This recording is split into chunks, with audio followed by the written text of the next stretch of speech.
Okay, the project we have here is adapting the Kubota tractor to go on this snowplow, which I think was built for a skid steer. It might even be homemade, and I may or may not put a bigger cylinder on there.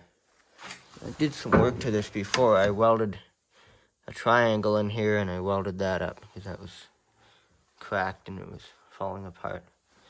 And also this thing, that little kind of red piece of flat bar on there, I welded that on there as well. Maybe I should have put a bigger one on.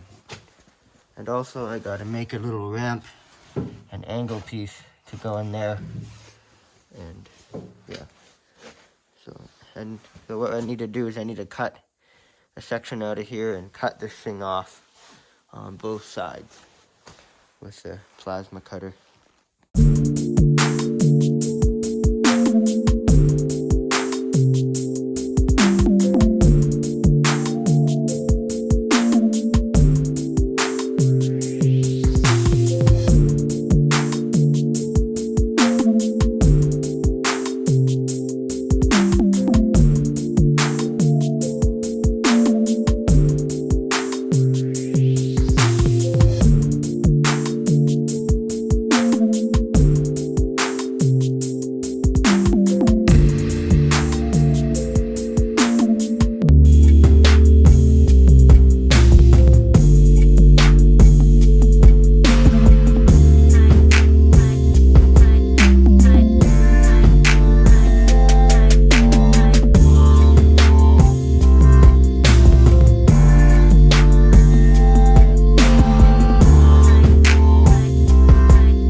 Okay, so now we get to the point where I'm welding these on, tack welding them. I tack welded this one, and I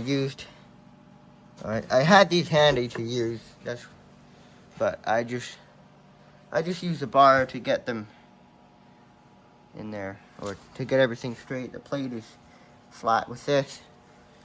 It's clamped there. This one, I can see the wear spot is on this side a little. Now, it might be a little off, but I don't think it's a big deal. I don't think, there's lots of room. There's still a decent amount of room for it, so I don't think that one's a problem. I mean, there's welds I can grind those off.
it seems to work. Now we can start welding it up. I think I'll be using 7018 something another thicker rod, and I hope that works, I guess.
Okay, so we're back, and I'm putting hoses on here to operate the blade from the back.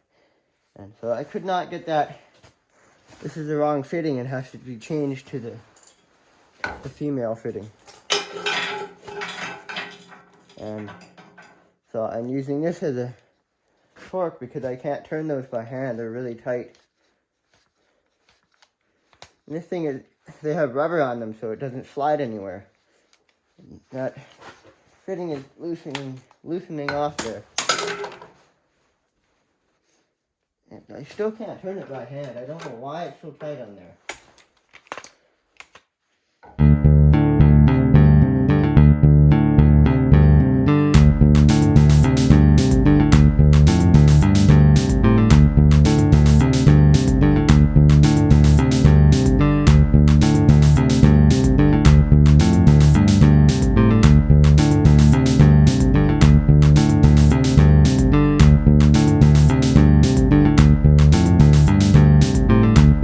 Okay, so one of these fittings here went bad. So the one I took off of the other one is new, so I'm going to put it on there. Here. So, see, this one's rusty, but the valve still works. On this one, it has a ball valve, and you can see it just leaks out. It's kind of hard to see, but I don't trust that anymore. You see, it gets stuck open. It's supposed to spring back. There shouldn't be anything dripping. So when you push the ball down, it's supposed to open it, but it just gets stuck open. So this fitting is bad, so let's change that.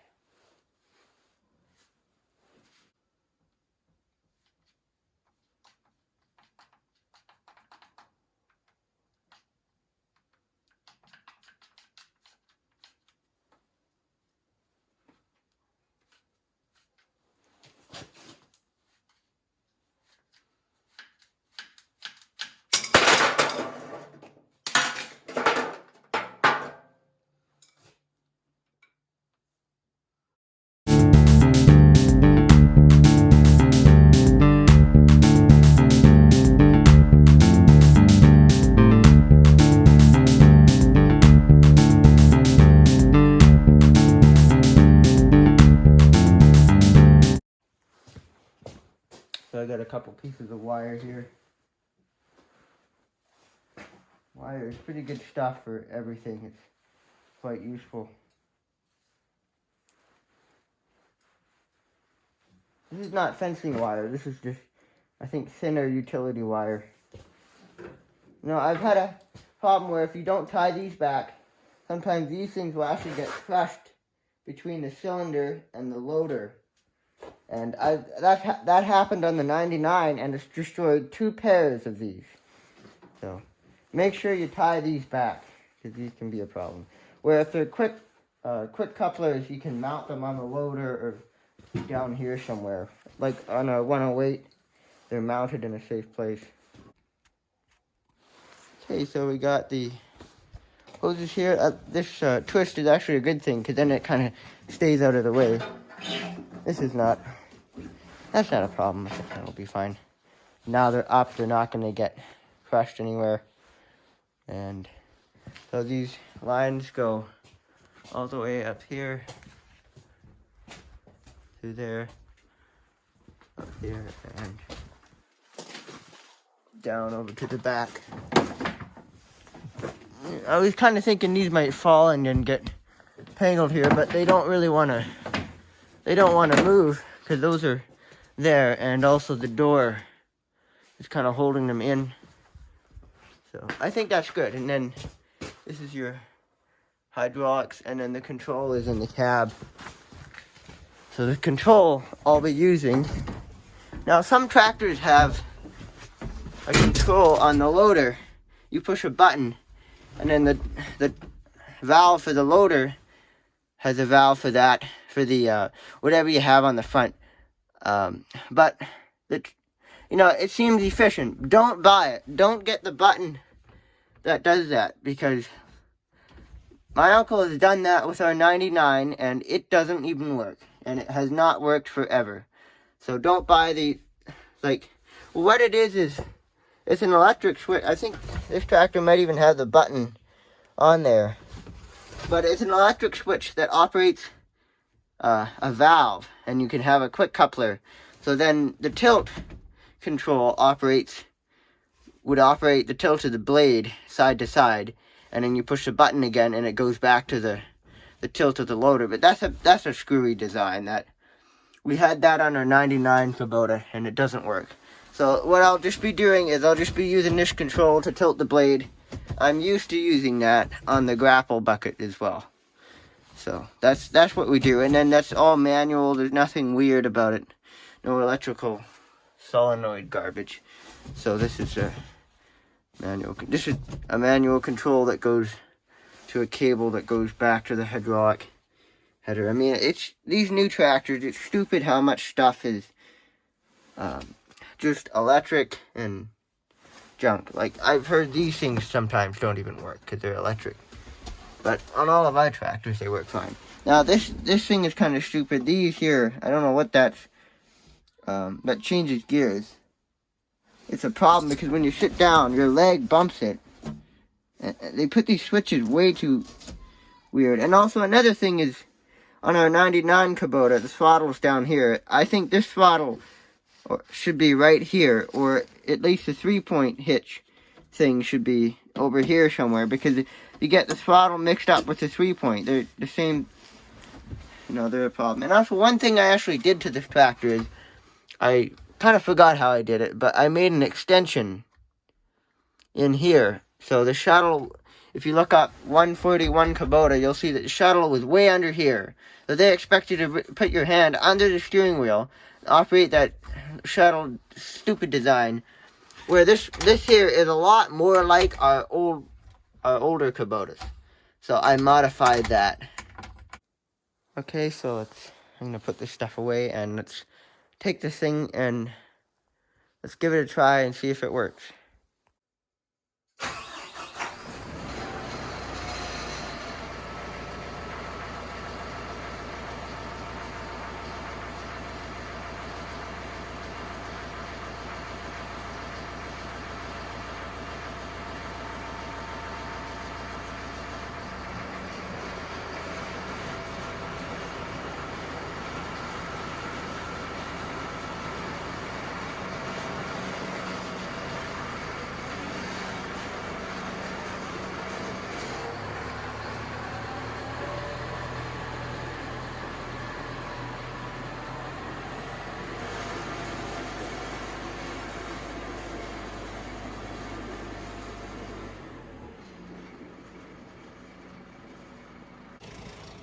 There's not much to plow right now, but I'll just push back these banks a little bit, see how it works.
someone seriously flying a plane right now?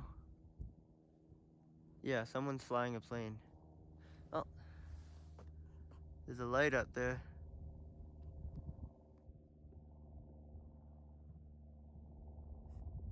That red light is a plane. It sounds like it has a small engine, so it's a private plane.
The dogs are running fast.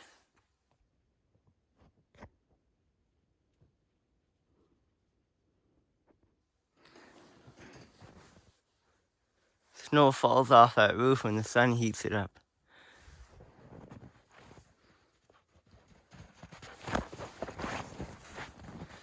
So yeah, this plow works pretty well.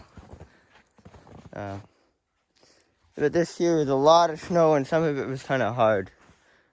So the plow like this really is only good for plowing powder snow or, maybe about a foot. So it's not a bulldozer, but I got this road done good enough to the point where you can drive on it with a tractor or a quad. And then over here, I can't plow that. Snow's just too hard. You need a bulldozer for that. So I think what we usually do is just pack down a trail with the tires. We usually use the skidder, but it's broke down, so we'll probably use a tractor. So, yeah. So we usually pack down a road up there, and then a road over here, and we put feed bunks in there. But I got a couple tractor ruts in here so that will harden, and then you can drive on them and get up that hill there. So I got to start on that. But it's oddly hard. It was powder snow, but it got pretty hard. So I got this plowed. And the gate's a bit frozen in there, but we'll take care of that later, I guess. As in maybe a few weeks. And I got up here plowed. So this whole road here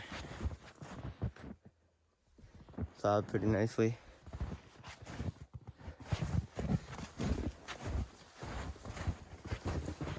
But now we have a plow. I guess you just kind of have to know how to use it. So, yeah, I know I welded these up.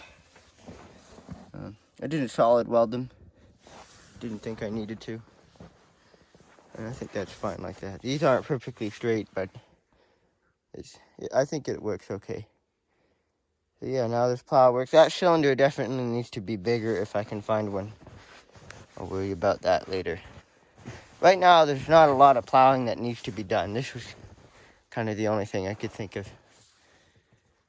But now it works, so you just put it on the tractor whenever you need it. So, that's good. And don't know if I mentioned that, but I put this, before it cracked in here, before we bought it, and I put a triangle in here, welded that up. I welded it up in there too. And I think that fixed that pretty good. And this is actually one of my first welding projects. Yeah, pretty much the first welding project. I just put that on there. And this thing seems to work okay. I think that ski works really well. So I'm glad that's doing good. And I guess we kind of wrap this video up on fixing this, or welding ears on a snowplow. So, yeah.